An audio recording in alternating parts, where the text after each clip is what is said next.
professional means really knowing your field well and being an expert in that area. It means long years of study and actually constant updating of that study. But you know what? It's not enough. Hello, my name is Greg Story. I'm the president of Dale Carnegie Training here in Japan. Professionals, doctors, dentists, engineers, accountants, lawyers, architects, these are the standard professions we have.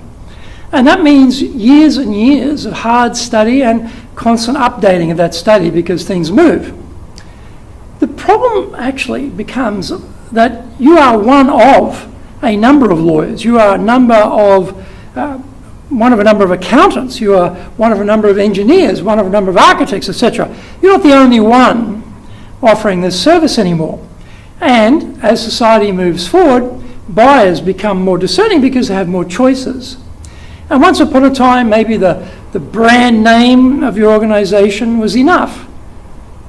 But companies coalesce and they get bigger and the competitors get bigger and the brand names get stronger and you've got to compete with those people. And then the buyers also, they get more demanding. They start to look beyond the brand. They start to say, well, that's great, but what about you? That's great, but do you really understand me? Oh, that's fantastic, but am I really going to benefit from this? Should I choose you or should I choose somebody else? So big companies are big, strong competitors, but brand alone is not enough anymore. So it comes down to your ability to persuade the client to become your client, or I could say the potential client to become your actual client. How do you do that? Well, I know a lot about my profession.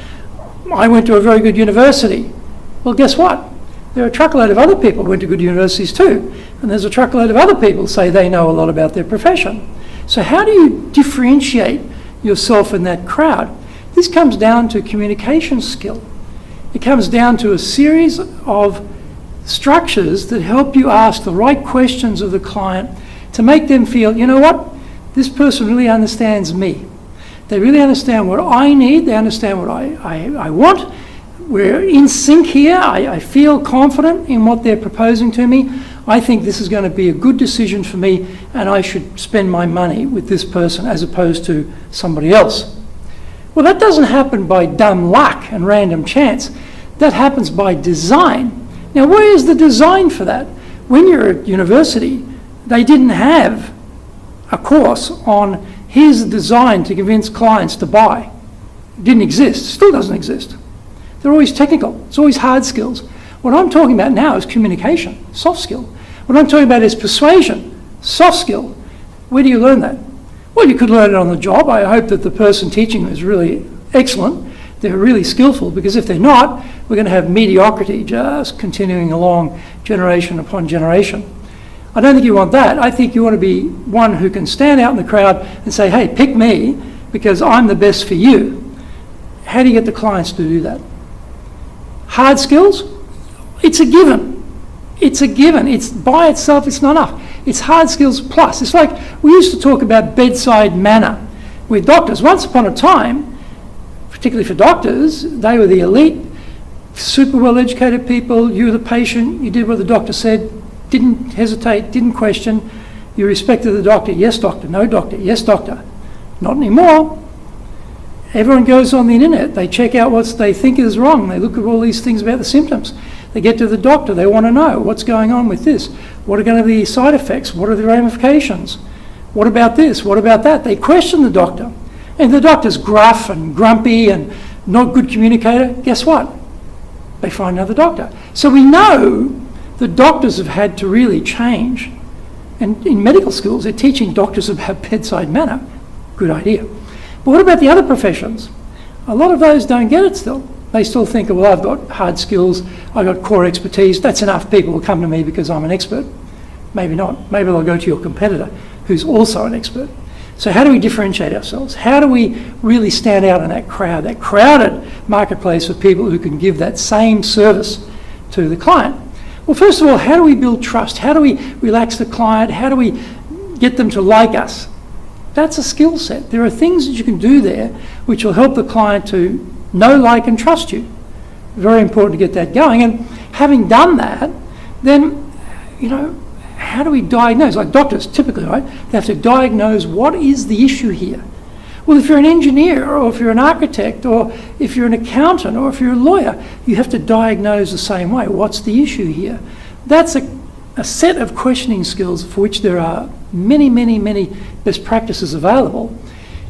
Dig that out, but dig it out into a level where you get really down to the core.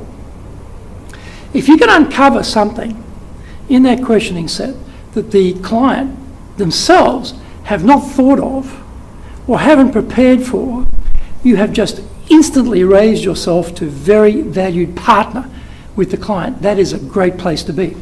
And then having done that, then we present our solution. How do we do that? We have to do that in a way that the client feels, yes, that's right. Here, and it can't just be the features. It's got to be, what are the benefits of that? And how are those benefits going to be applied in their business? And where's some evidence that this has actually worked somewhere else? And then make sure that they're comfortable with all that, ready to actually, become our client. What happens when they have questions, when they have objections, when they have concerns? How do we deal with those? Well, there are tried and true methods of how to take care of those things. This is not the first time these things have come up, but there's a structure for that. And then finally, having gotten the trust, understood what they want, presented the solution the right way, dealt with any concerns, hesitations they may have, then we need to ask for the order. Now, a lot of people don't ask for the order because, guess what?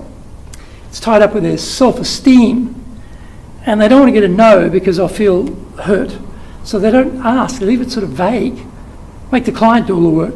No, we've got to ask for the order. We've got to say, please use me for your legal services. Please use me for your accounting services. I'm the architect you need.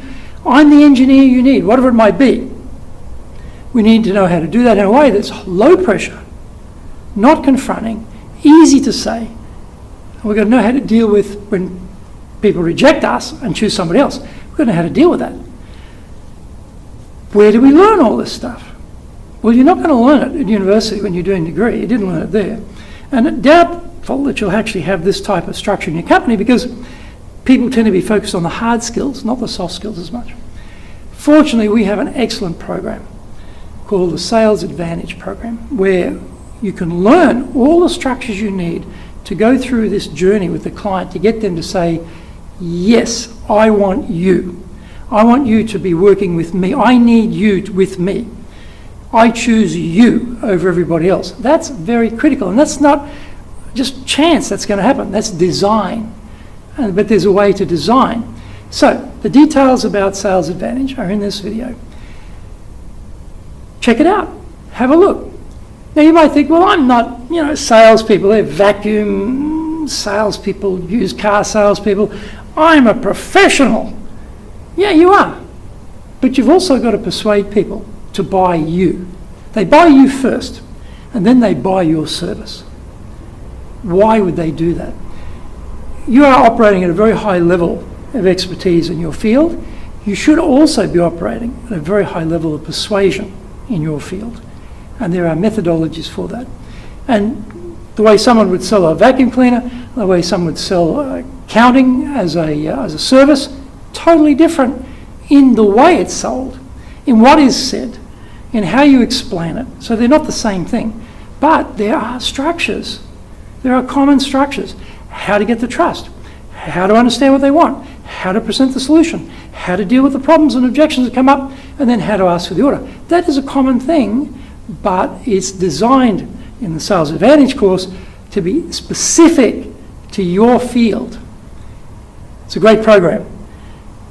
We offer it as an 8-week program, offer it as a 3-day program, depending on availability. Have a look at it because this will lift you way above your competitors, and you will be the one who's more persuasive, and you will be the one getting the clients. Once you've done this course, there's only one direction for you, and that is